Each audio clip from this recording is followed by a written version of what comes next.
Kibera, un des plus grands bidonvilles d'Afrique, au cœur de Nairobi, la capitale du Kenya. Ces toits en tôle abriteraient 250 000 personnes selon les uns, 1 million selon les autres, pauvres pour la majorité. La famille Achira vit avec l'équivalent de 2 francs par jour en moyenne. Chaque matin, pour tenir à 7 dans ce 10 mètres carrés, il faut réaménager l'espace. La mère s'occupe de ses 5 enfants. Le père est vendeur ambulant. Tous dépendent de son salaire pour pouvoir manger. It's difficult because as zingine nazaenda hata nikose nikuja hiyo zingine hata nazaenda hata nitembee mguu mpaka town ama nirudi na mguu nimekosa kabisa. Pas de quoi s'offrir un petit déjeuner, c'est donc le ventre vide que chaque matin, les enfants prennent le chemin de l'école. Pour le prochain repas, du thé noir et du riz, il faudra attendre le soir.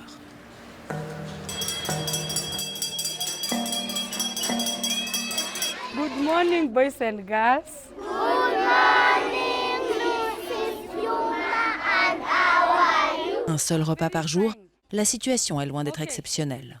Dans cette école, qui accueille plus de 200 élèves, c'est même plutôt la norme. How many people took their breakfast today? How many people ate breakfast today? How many people took tea today in the morning before they came to school? Just a few, isn't it? L'école propose une collation et un repas de midi contre l'équivalent de 7 francs par mois, trop cher pour la plupart des familles. This is our kitchen. We have a variety of food that is prepared, which is balanced, but most kids are not able to pay. It's only a quarter that is able to pay. Some of them are malnourished. Dans les quartiers les plus défavorisés, plus d'un tiers des enfants seraient en retard de croissance dû à une mauvaise alimentation. So many of the households who have children who are not properly nourished and depending on one diet a day that is not balanced have the risk of these children suffering from acute malnutrition and at some point also getting stunted. This means that the child's cognitive abilities are impaired. Il y a la quantité, il y a aussi la qualité. Dans les rues de Kibera, il est plus facile de trouver biscuits, sodas et sucreries que fruits et légumes. Une mangue coûte par exemple 4 à 5 fois plus cher qu'un beignet. Manque de vitamines, manque de protéines. Résultat, les enfants tombent facilement malades. Dans cet hôpital, au moins 4 cas de malnutrition aiguë arrivent chaque jour. Most of the kids come in sick, other conditions like flu or pneumonia. And then in the process, when we do a nutrition workup, that's when we find that they're actually malnourished. They're giving only one type of food, and that's basically carbohydrates. You find that they do not have protein intake or even vegetables and fruits all the time. It's majorly a carbohydrate intake. Fait étonnant, beaucoup de mères d'enfants sous-alimentés montrent des signes de surpoids. Elles seraient plus de 30% dans ce cas. Mothers, when they go outside to do the casual labor, they will buy whatever is cheaper. Like in Kenya, the fried foods like mandazi, chapati is readily available in the streets. Des enfants qui ont faim et des adultes en surpoids. En Afrique, ces deux phénomènes évoluent en parallèle, parfois dans le même foyer. On appelle ça le double fardeau de la malnutrition. Alors que sa petite fille part à l'école sans petit déjeuner, cette grand-mère de 48 ans a développé un diabète dû à son obésité. Elle pèse 145 kilos, presque 2 fois plus qu'avant son mariage. Enfant, elle a grandi avec un seul repas par jour. Arrivée en ville, elle ouvre un petit restaurant. L'accès facile à la nourriture l'a rendue malade. When I was mdogo nilikuwa nakula hizi vitu za kienyeji. Nimelelewa na hizi chakula za kienyeji. Nilikuwa nimeanza kukula hii sana, nikaendelea kunona. Ndio kwa sababu nikaona ni reduce. Niliambiwa na daktari sistahili kukula vitu za mafuta sana. Mandazi, nduma. And how many you were eating every day? I can't recall because I cook and eat. I cook and eat. I drink tea with it. Pengine saa zingine hii ndio lunch yetu. Ikibaki, ukipika chakula ikibaki, hii ndio ninawekea watoto kwa meza, wanakula na mimi pia nakula. Une nourriture hautement calorique et pauvre en nutriments.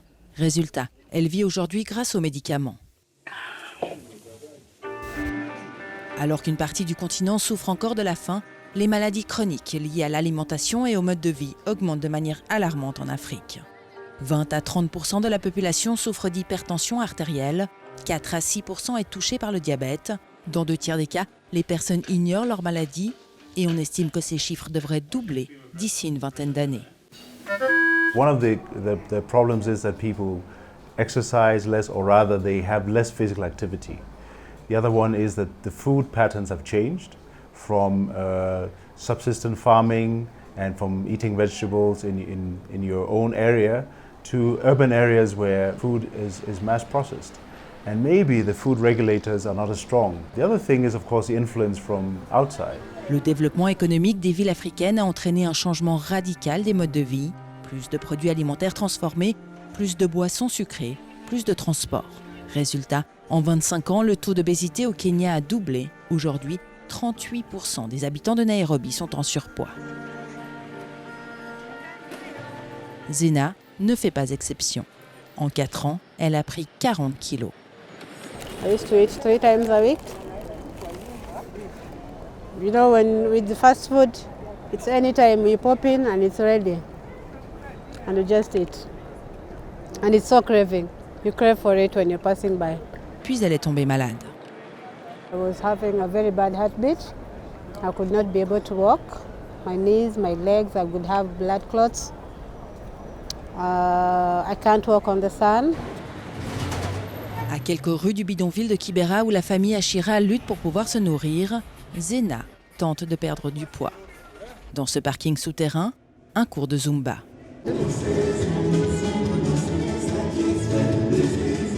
De plus en plus de services du genre se développent dans la capitale kenyane pour faire face au fléau de l'obésité.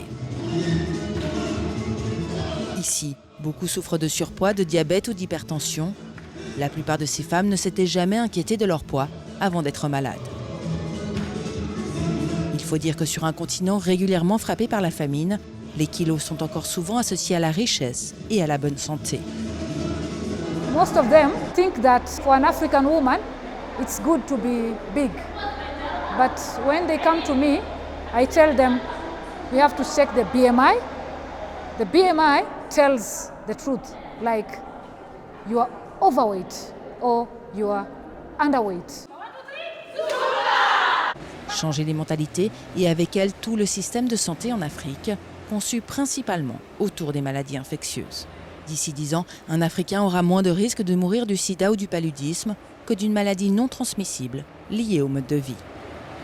I think the NCDs, and especially the cardiovascular diseases, will be much higher killer than HIV ever were in the 90s. In the long run, this is what's going to kill us. This is not even controversial, because today in the world, it is already the largest killer. So why wouldn't it be the case here?